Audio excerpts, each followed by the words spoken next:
तू मारेगा मुझे? तुम सब यहाँ मुझे मारने इकट्ठे हुए हो? अरे तुम्हारा खुद का कोई ईमान धर्म नहीं है, तुम मारोगे मुझे? और एक बात बता, पिछले साल तो कोई और आया था मारने मुझे, इस बार वो नहीं आया? वो लाल साल वादा पूरा को नहीं करिया सर, तो हम कि मैं आया हूँ सर। तुम सब अंदर से एक जैसे के जैसे हो। ठीक भीड़ इकट्ठी हुई है मुझे मारने के लिए आज। मैं माता सीता को लेकर गया था, इसीलिए मारने के लिए इकट्ठे हुए ना तुम सब आज। हाँ, मैं मानता हूँ मेरी गलती, लेकिन माता सीता को किसी कारागृह में नहीं, सबसे उत्तम वाटिका थी उसमें रखा था मैंने। और हाथ लगाना तो दूर, गलत नजर से देखा तक नहीं था मैंने माता सीता को। और तुम्हारे यहाँ छोटी छोटी बच्चियों को दरिंदे उठाकर लेकर चले जाते हैं, उनके साथ रेप करते हैं। उनको तो तुमने कभी ऐसे इकट्ठा होकर जलाया नहीं। वो दरिंदे क्यों खुलेआम घूम रहे हैं आज भी, मुझे ये बताओ। आए मुझे जलाने। अब चोटे तू बता। मैं तो सभी वेद और ग्रंथों का ज्ञाता हूं, तूने कौन सी वेद ग्रंथ या पुस्तक पढ़ी है, मुझे ये बता। पांचवी फेल मेरे समक्ष बोलेगा तू? चुपचाप खड़ा रह तू। देख, मुझे ना केवल संगीत का शौक है, बल्कि सभी रागों का, सुरों का और वाद्य यंत्रों का ज्ञान भी है। तुझे क्या ज्ञान है वाद्य यंत्रों के बारे में? ये मारने आया है मुझे। अब तुम लोग सुनो, मेरे जैसा महादेव का भक्त ना तो कोई हुआ है, ना मेरे जैसे महादेव की भक्ति किसी ने की है। और तुम लोग, तुम्हारा भी कोई जमीर नहीं है। भगवान पलटते समय नहीं लेते तुम।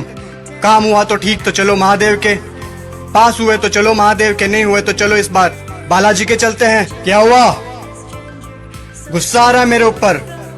तुम लोग मेरे बारे में क्या सोचते हो मुझे कुछ फर्क नहीं पड़ता, लेकिन एक बात कान खोल के सुन लो, मैं चाहे कैसा भी हूं, लेकिन तुम्हारे इस मंत्री जैसा कदापि नहीं हूं मैं। मेरे राजपाट में जनता प्रसन्न रहती थी, खुश रखता था मैं उन्हें। इसकी तरह पटाखों की चोरी कभी नहीं की मैंने।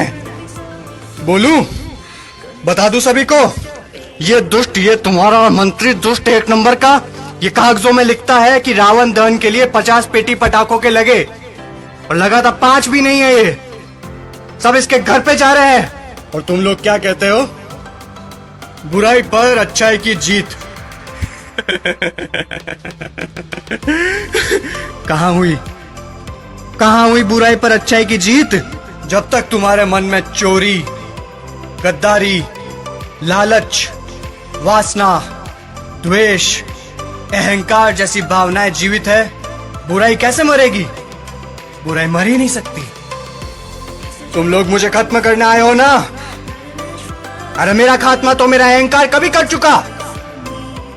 अब अगर मारना है, जलाना है, तो अपने अंदर छुपे रावण को जलाओ, उसको मारो। सच्चाई और अच्छाई को अपना लो, बुराई अपने आप खत्म हो जाएगी।